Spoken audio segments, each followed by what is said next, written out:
Hello everybody, this is Puncture, the founder of Fearless Transformation, where we help teams and organizations transform. A team is a team, whether it's in sports or in business, working together for a common goal. Is that a fair statement? Now, what happened most of the time is that everybody comes in with good intentions. They want to contribute, they're excited, they know their self-worth, they know their strength, and many of them know also their weaknesses. Yes? And the common challenge that I found from organizations that I work with is not doing the proper assessment before having the individual in the team. Are they qualified to be on that bus as an organization? Or if not, are they also qualified to be on that seat in that bus? Right?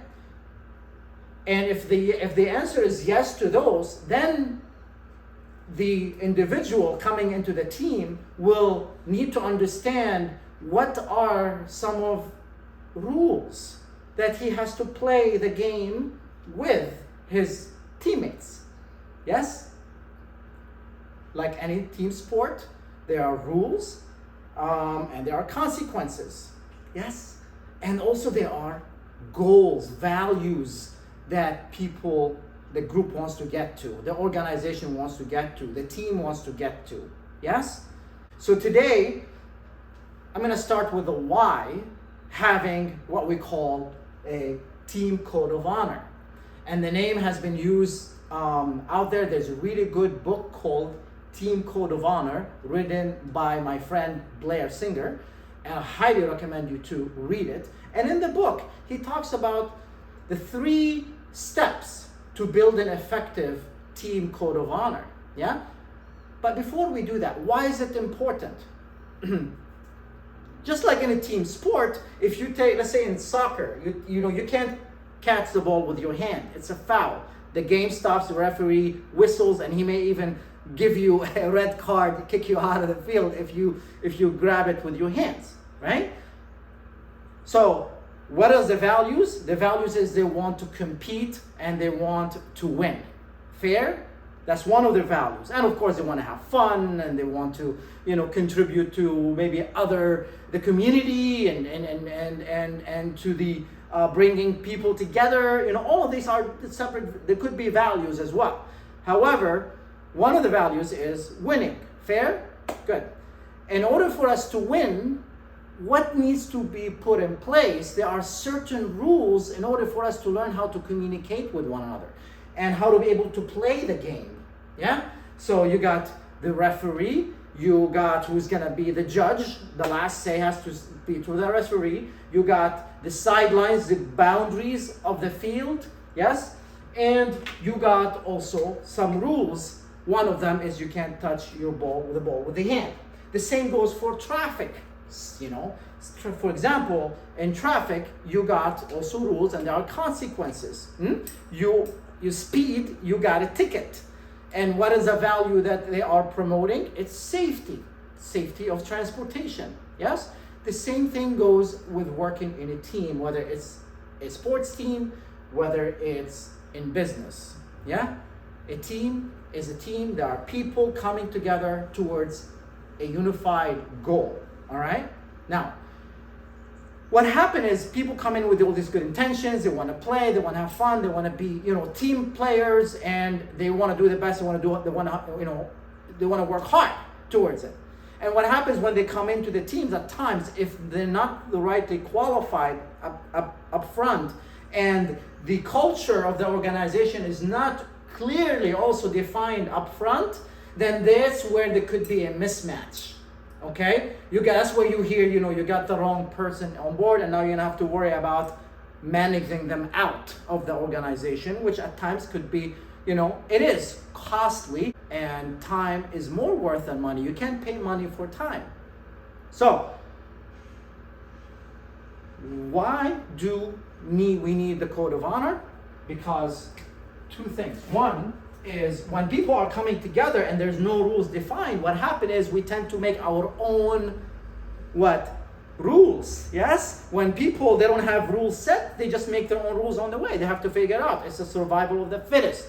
And now you got, egos competing against each other. No, I know this, you do this, don't tell me what to do. Why you haven't responded to my message? Is my idea better? Why have to put up my time to cover up your work? It's your responsibility. The blame game, the tits for tat. You're always going to have conflict. Conflict is necessary and absolute in any time when people coming together, even in personal relationships. If there's no, at times, kind of like different point of views, that means these people are not really interacting. They're not being fully honest with each other.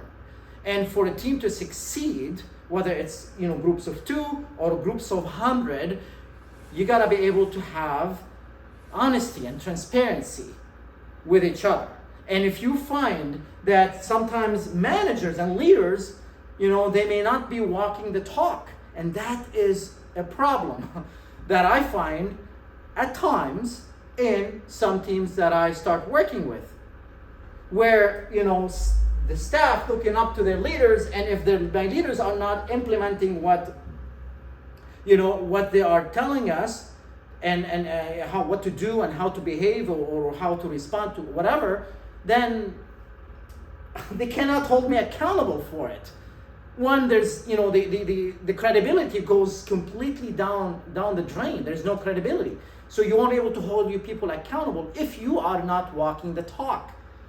I think every leader knows that, yes? So be the change you want to see in the world. It's a very famous, quote. When you are walking the talk as a leader and be able to live what you are, what you agreed on as far as, these rules, then your followers will have 2 options. They buy into it, it feels it's aligned with their own values, or if it's not aligned, that's where they would fire themselves out, is what I found out. They fire themselves out. They won't be able to live and survive in this culture if the values of that culture are not aligned with theirs. And if they do put up with it, it won't be for a long time until they, either burn out or they be looking for another opportunity somewhere else, and they will leave your team and to another place where they feel the values are more of alignment with what they want. That's why always mission comes first. That's number 1. Whatever we are serving, whatever the team is playing for, they must have a mission. If it's in soccer, to score goals in the opposite, for the opposing team. In organization is to serve your community, and be able to generate revenue and income so that you can continue serving others in return for you getting income and be able to grow your mission and able to achieve their mission, right? So mission comes first. Number 2, after the mission is where we come the team. Yeah. So the team comes second. Yeah. So mission first, team comes second, meaning now as a team, we would be able to prioritize whatever conflict, if there's conflict. If it's affecting the mission, then we don't care about us, our team, we'll do the work, yeah? And if it's requested of you to come together as a department and be able to, do some extra work or, fix a certain problem or spend some extra time, go out of your way, okay? You'll put your own needs and wants on the side, okay, for the most part, and be able to fulfill the mission, yeah? The individual comes third. Now my own needs and wants comes last. Fulfillment of the mission comes first. The team, make sure the team is, together is second, and then third, and the least important, will be my own needs and wants. I gotta go and go to a museum at certain time or have a birthday party. I have to be there. So people will make will exchange, will make sacrifices in order for us to achieve the mission. Mission comes always first. Yeah. And If that's not clear, then conflict will also happen. Now you start blaming them. Oh, you should sacrifice for the team. You should take one for the team. Well, was that clear up front? This is a culture, or it's kind of like expected of you. And that's where, a lot of conflict happens, is expectations. I have expectations of you to treat me the same way I treat you. And that's fair. Do unto others how you like to do to you, right? What do you think happens to the emotions? Emotions get high, fair? When emotions get high because of the heat of the argument, now you got the attitude included, like, who they think they are, who they think she is, or whatever, right? So ego starts kicking in, or it could be complete submissiveness, right? So when emotions go high, there are three things that happen. One is, some people, they just want to get away, flight, the 3 F's, okay? When emotions get high, you got the 3 F's going on here, okay? You either fight or flight or you freeze, okay? Like a deer in a headlight. You're so scared, you're just like, right? Freeze. Or you fight. So when you attack, somebody attacks you, attack back, right? So you fight. Or, I'm out of here, I don't want to deal with this, you know what? Whatever, talk to the hand, whatever you guys do. So fight, flight, or freeze. This is when emotions go high. This is the subconscious reptilian brain, that's what it does, 3 things, right? So what this happens is now, which part, is your brain working? Because the emotions are high, those are the 3 things that what the brain does. Meaning it shuts down your conscious mind. Now you're going on a default response. Fight, flight, or freeze. Whatever your programming is, whatever you grew up with, whatever you've learned to do since you're growing up. Right? And when emotions go high, now what happens to our intelligence? Yeah? Can you guys see now what happens? Yeah? It just plummets down. It plummets down. Our intelligence plummets down. It shuts down. And now we default on our automatic, recurring response from patterns in the past. Until you break these patterns, you're going to keep doing what you've been doing, and you're going to keep getting what the same results are. So, that's why it's important when this happens, we need to have the code of honor to protect us from us, from you as an individual, protecting you from you. How many times you have said something that you regret? I know I have. How many times, you kind of you got antsy, you got frustrated, you got emotional in front of somebody, kind of rubbed them the wrong way. I have. Right? Or how many times because you froze, you kind of forgot, you didn't say what you were supposed to say. And then you came back, you thought, I was like, oh, you know what? I should have stood my ground and said this and this and that. That's why when this happens, we cannot depend on this anymore. Okay? That's where the conflict happens within teams, is not able to default to something else besides their past and their programming. Okay, of fight, flight, or freeze. So those are the 3 ingredients that are required for a code of honor. Okay, code of honor is 3 ingredients that makes it, and that is our values, rules, and consequences. Yeah, accountability is a value. Commit to doing what you said, otherwise communicate timely. So, you agree to communicate timely if you're not able to commit to something. You're late. Hey, I'm running 5 minutes late. Got it. Hey, the report is due tomorrow. I'm not gonna able to get it done on time. Can we get an extra day, or can you send me some help? Whatever. Just stay in communication, even if you're telling one on yourself, especially if you're telling one on yourself, right? So that's accountability, that people can count on you, that you're gonna do what you said you're gonna do by the time you said you're gonna do it, and the way you promised you're gonna do it. Integrity, okay, is another value for that organization. And the rule would be, own your actions. Mistakes are okay. It's all right to make mistakes, as long as it's not being repeated. Yeah, it's not consistently out of negligence and lack of commitment towards doing it the right way, right? But own your own actions. I made a mistake today. I called, one of my clients. We had scheduling problem. I scheduled for March 28th instead of February 28th, which is today. They both of them are Mondays, and both of them are 28th. So my little brain right there skipped February, went all the way to March. So I scheduled for the wrong day, and we missed a meeting today for, the core leadership team for this organization that I'm working with. And that cost us 2 weeks of delays from where we're heading, and that's on me. It's a problem. I had to call and own it, and I propose different solutions, how to meet. Instead of in 2 weeks, we can meet next week. They're considering that. So own it is much better than just let it be and lingering, and then it's going to become bigger and bigger and become a bigger problem. So own your actions, right?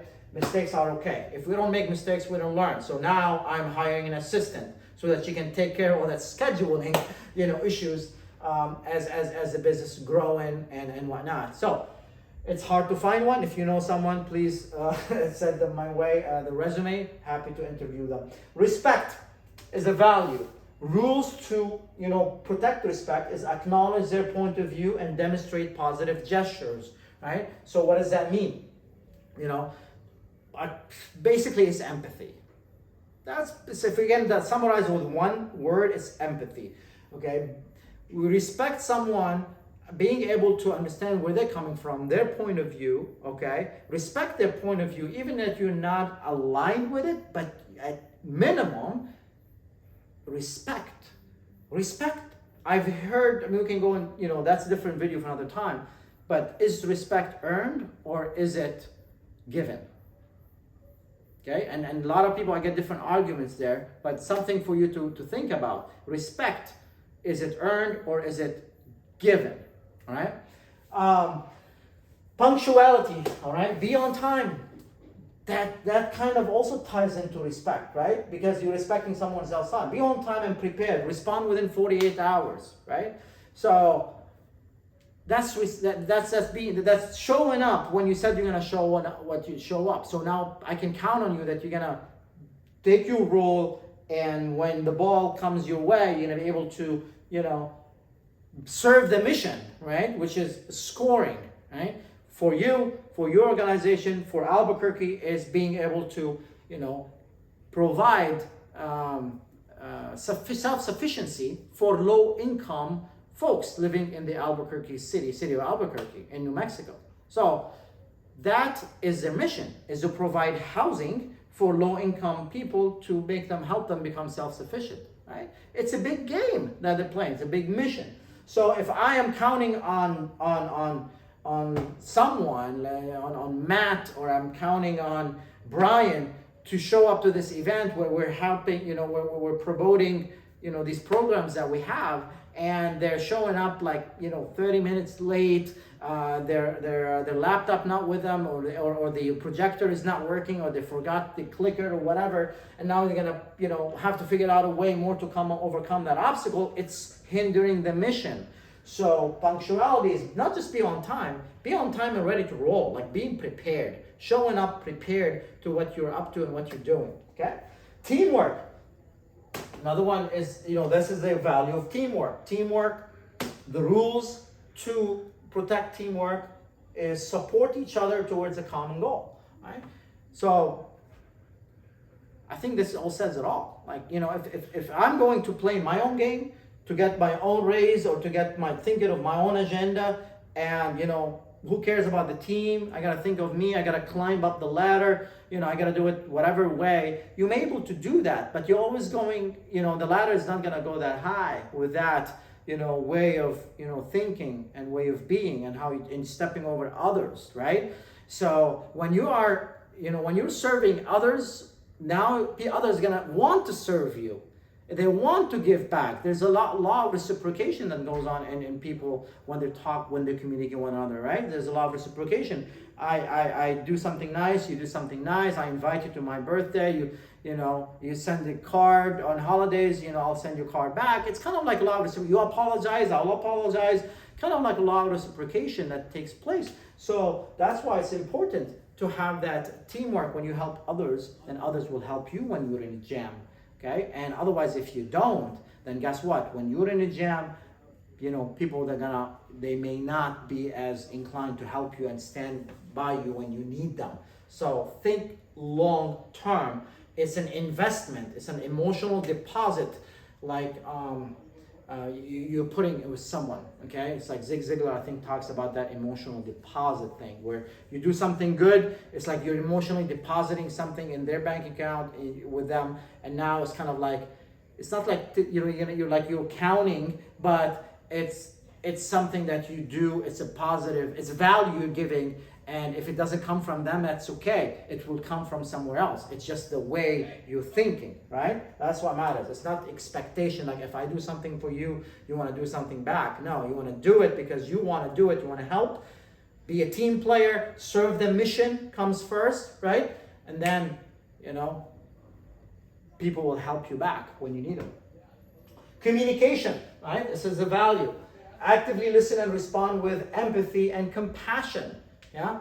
So a lot of problems happen with from attitude, not the actual behavior. If I tell you this, for example, you know what? I'm really sorry that I'm not gonna be able to help you on this project. I'm busy. Versus, you know what? I'm really sorry. I'm not gonna be able to help you on this project. I'm actually really busy. Interesting. The same exact words I said here, okay, versus here, and you're getting completely different messages. Fair? So you got this message right here, like, I'm really sorry, I can't help you, okay, I'm really busy, so I'm kind of like, I'm more authentic, I'm real, versus like, you know what, I don't want to help you in this project, I'm really busy. So it's like, you know what, just leave me alone, right? There's different attitudes coming from, and that is what goes underneath communication. It's not what you say, it's how we say it, yes? I think this is pretty common sense.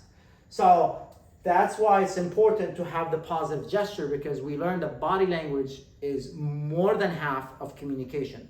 Yeah, so that's where it's important to be in front of others when you're communicating, when high emotions are high, so that your words are not misinterpreted, and do not be in front of people if your emotions are high. Matter of fact, just kind of take a breather before you go and face whatever that you're facing, right?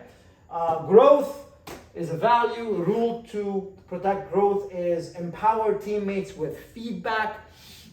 Commend in public, recommend in private. Okay? So when you're empowering teammates with feedback, it's not criticism, it is offering a gift. Values first, rules, right? How the team work together, and then you got the consequences. The consequences, I left it for last because many times it's not even important. And with the consequences would be something to empower and help someone learn. For example, in my life, I worked with, many companies before. I would say 3 that I got fired from. A lot of people know that because I just couldn't feel myself, abiding by certain rules and structure where I'm limited to what I can do and how much I can do.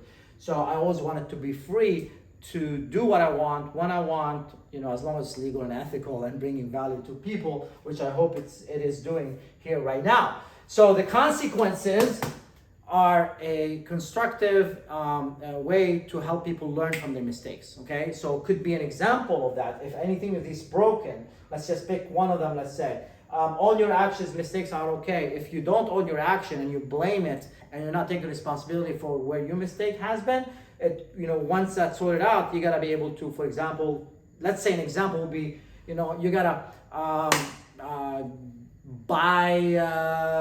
go write a car, or go write on a card one thing that you appreciate about other teammates, and just write it on a card, and for everybody just go ahead and write it and just put it on their desks, whatever, or send them an email, right? That could be something. Or, for example, at the next event, you'll be the one to put the chairs away.